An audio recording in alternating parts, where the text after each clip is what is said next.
Nobody talks about the freedom. They talk about the sadness, the emptiness, the tragedy of waking up without family noise in the background.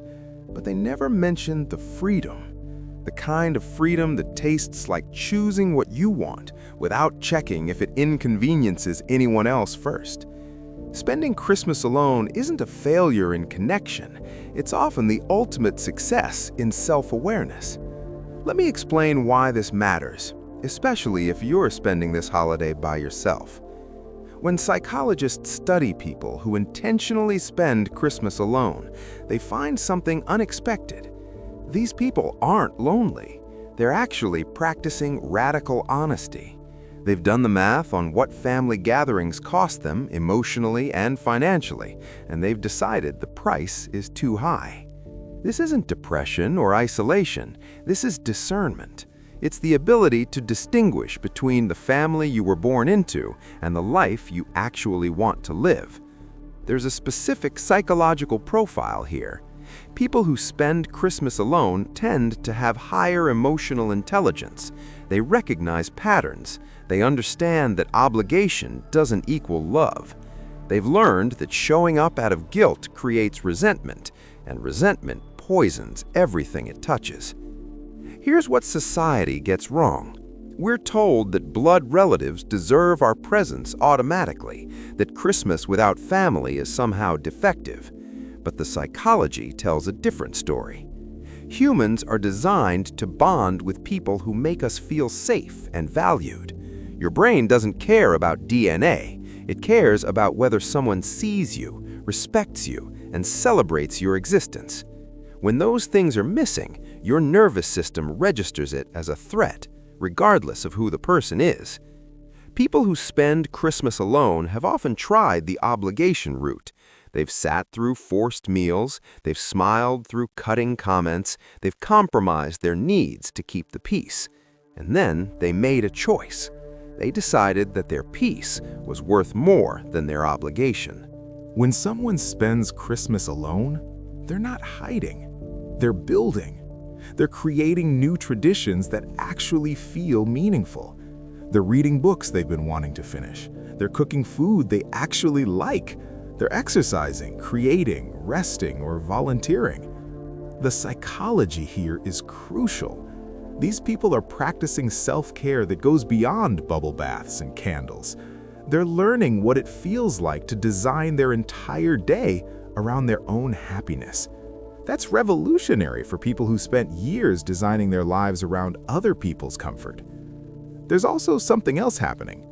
They're building immunity to shame. Every Christmas they spend alone, without catastrophe, their nervous system learns something important. The world doesn't end when you prioritize yourself. People don't die when you set boundaries. Life continues, often better than before. Many people who spend Christmas alone are introverts, and introverts have a superpower that extroverts often don't.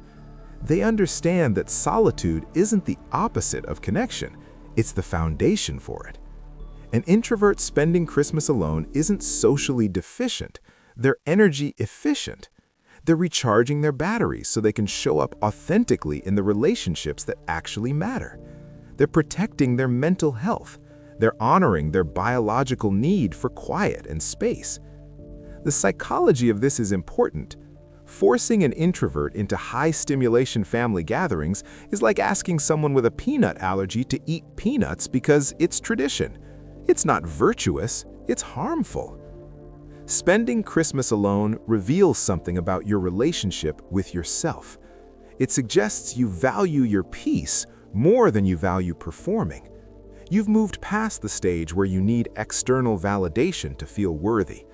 This doesn't mean you don't love people. It means you understand the difference between loving someone and being obligated to spend specific holidays with them. It means you've matured enough to know that you can care about someone and still decide not to be around them. The psychology of this is maturity.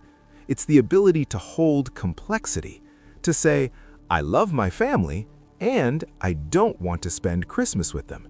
To believe both things simultaneously, without shame. The most psychologically healthy people aren't the ones who force family connection out of guilt. They're the ones who are honest about what they need and then honor that honesty.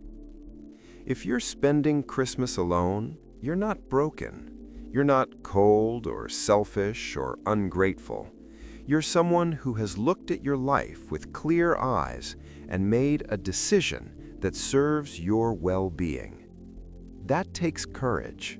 That takes self-knowledge. That takes psychological maturity that many people never develop.